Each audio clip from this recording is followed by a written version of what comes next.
humano é um grande sistema composto por vários órgãos, como nossa pele, nosso cérebro, nossos pulmões, o nosso coração, o nosso fígado e muitos outros.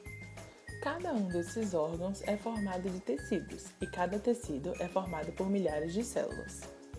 Mas então, se somos formados por essas coisinhas chamadas células, como elas juntas fazem o nosso corpo funcionar?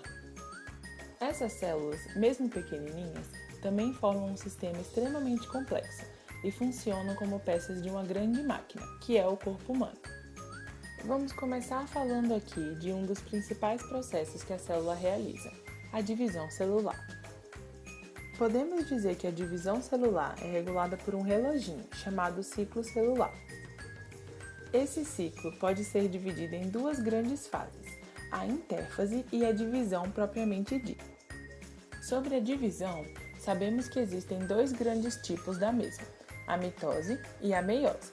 A meiose refere-se mais às células gaméticas, já a mitose se aplica às células teciduais e, portanto, focaremos nesse tipo de divisão durante esse vídeo.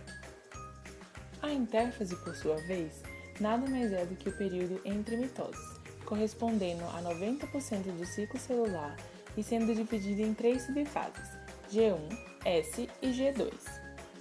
Durante a G1, a célula cresce e se prepara para a divisão do seu material genético. Para isso, há muita transcrição e síntese de proteínas. Em S, ocorre então a duplicação dos cromossomos, e por ser uma fase muito importante, é também a mais demorada do ciclo celular. E por fim, em G2, a célula continua crescendo e se preparando agora para a divisão propriamente dita. Quando a célula está finalmente pronta, ela entra então em mitose. Esse processo também é dividido em fases, que tem como objetivo final formar duas células filhas idênticas a partir de uma célula-mãe. O que foi descrito até agora é o processo perfeito de divisão celular. Mas e quando as coisas não ocorrem exatamente como planejado? Quando se trata de fora do planejado no contexto de divisão celular, normalmente nos deparamos com o conceito de câncer. Mas o que é o câncer, afinal de contas? Câncer é uma doença em que as células se dividem incontrolavelmente, formando o que chamamos de tumores, e assim causando danos a tecidos do nosso corpo. Uma primeira diferença importante é entre os tumores benignos e os malignos. Os benignos são aqueles gerados por células com poucas alterações genéticas e que, portanto, não conseguem se espalhar para outros tecidos. Os malignos, por sua vez, possuem várias alterações genéticas que estão relacionadas com a capacidade do tumor de se espalhar para outros tecidos. Quando tumores malignos começam em um determinado órgão, como por exemplo a nossa pele, e depois migram para vários outros órgãos distantes, ocorre o que chamamos de metástase. Mas antes de tudo, o que acontece de diferente em uma célula para que ela comece a se dividir descontroladamente e forme tumores? A principal resposta para essa pergunta é o fenômeno mutação. Mutação nada mais é do que o processo de mudança do nosso material genético. Essas mudanças podem ocorrer de diversas formas, mas o que interessa para nós é que elas normalmente se associam com alterações em processos fisiológicos e celulares, como por exemplo a divisão celular. Uma célula cancerígena mutada normalmente tem um ciclo celular desregulado. Com a perda dessa regulação, a fase de intérfase do ciclo é extremamente reduzida e a célula fica se dividindo indefinidamente. Enquanto uma célula normal em cultura se dividiria de 20 a 50 vezes e pararia, uma célula cancerígena com suprimentos necessários consegue se dividir infinitamente. Como temos vários órgãos e tecidos diferentes, também temos vários tipos celulares diferentes, e isso implica em tipos de cânceres distintos.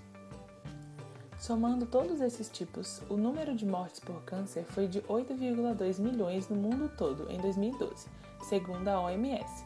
Isso mostra a importância em se estudar e entender essa doença.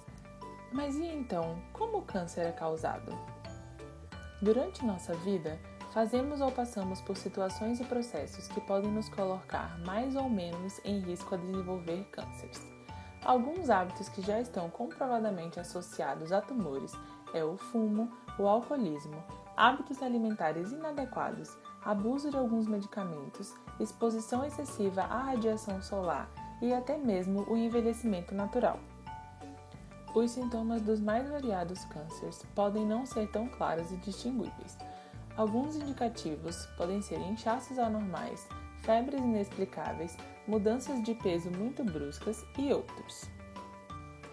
Os tratamentos mais conhecidos atualmente são quimioterapia, radioterapia e, quando possível, intervenções cirúrgicas.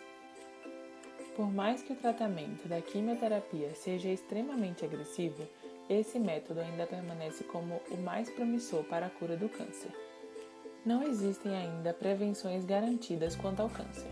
Com certeza, evitar aqueles maus hábitos citados aqui já é um grande começo. Além disso, precisamos nos informar e nos manter atualizados acerca dessa doença, além de informar aqueles ao nosso redor. E por fim, é necessário fazer exames médicos de rotina com frequência, pois uma detecção prévia de possíveis tumores aumenta as chances de cura consideravelmente. Sendo assim, vamos todos ficar atentos, ok? Até a próxima, pessoal!